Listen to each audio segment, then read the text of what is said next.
Okay. So now let us discuss the basic concepts of probability. Okay, so first, what is probability?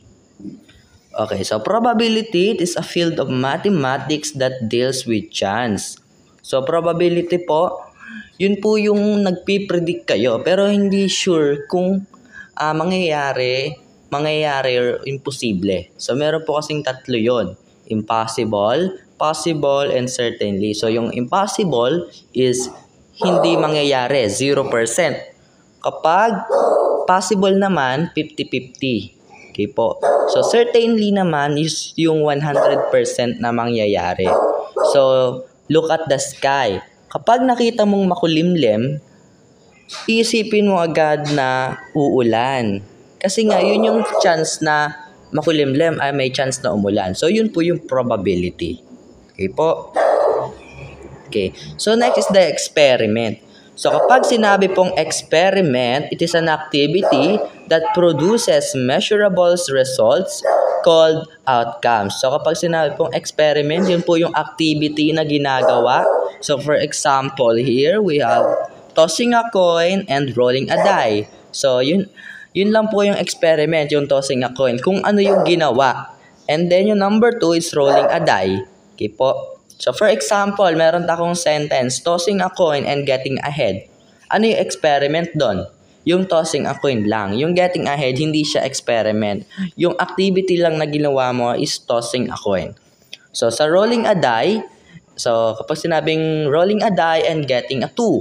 So, ilan bang meron sa die, di ba? 6. So, rolling a die and getting a 2, ang experiment lang doon is the rolling a die kasi yun yung ginawa or the activity. Okay po? So, wala pong kasamang yung kinalabasan. Yung experiment lang doon yung ginawa mo or what you call the activity. Next is the sample space. Sample space, it is the set of all possible outcomes. So, yun po yung bilang kung ilan yung kalalabasan sa activity. So, for example, we have rolling a die. So, yung sample space dito is 1, 2, 3, 4, 5, 6. Kasi, yan yung mga posibleng lumabas kapag ka nag-roll ka ng die. 1 to 6. Okay po? Lahat ng pwedeng lumabas kapag nag-roll ka ng die. Po. Again, sample space, it is the set of all, lahat daw. All possible outcomes. So, lahat ng posibleng lumabas. All possible outcomes. So, rolling a die, ang sample space is 1, 2, 3, 4, 5, 6. O kapag tossing a coin naman, ang sample space is head or tail. Okay po. Next is what we call the event. Dito naman, ang pinagkaiba na to sa sample space kasi it is the set of all possible outcomes, lahat daw. So, dito naman, yung kinalabasan talaga. Okay? So, a subset of a sample space, it is also a specific or collection of outcomes. Para mas maintindihan nyo yung event, meron tayong example dito. So, tossing a coin and getting ahead. So, yung event po dito is the getting ahead. Okay po, kung ano yung kinalabasan nung nag-toss tayo ng coin. So, imagine na lang nag-toss ako ng coin and then ang nakuha is head. So, yung event doon is head or getting ahead.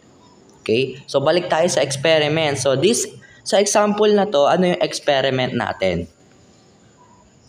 Okay, very good. That is the tossing a coin. Hindi kasama yung event ha, kasi activity lang yung ginawa. Experiment dito is tossing a coin. And yung event naman na tinatawag is getting ahead or yung kinalabasan.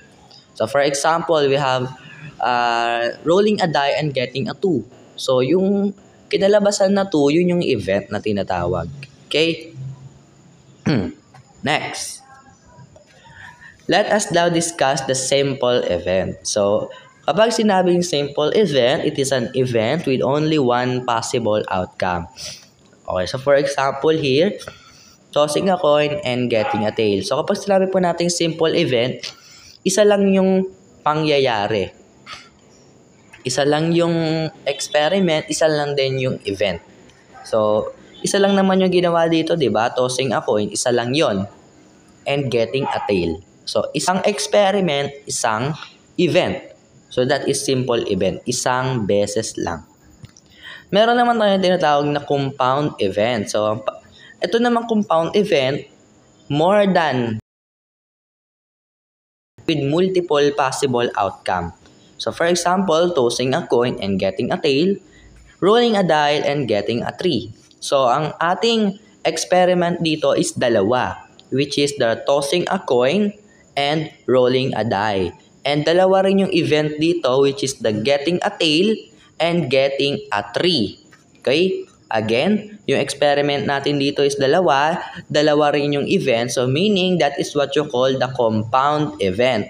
It is an event with multiple possible outcome. Unlike sa simple event, kaya nga simple lang. It is an event with only one possible outcome. Isang experiment, isang event. Dito naman, more than one. So, kahit ilan yan, kahit ilang event. Basta, hindi siya isa lang. That is what you call the compound event.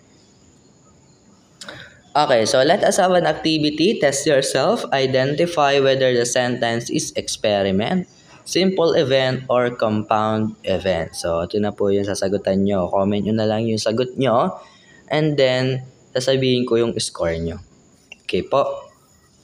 So, pwede nyo i-post para masagutan nyo. And then, para makapag-isip-isip kayo. So, thank you for listening. Thank you for watching.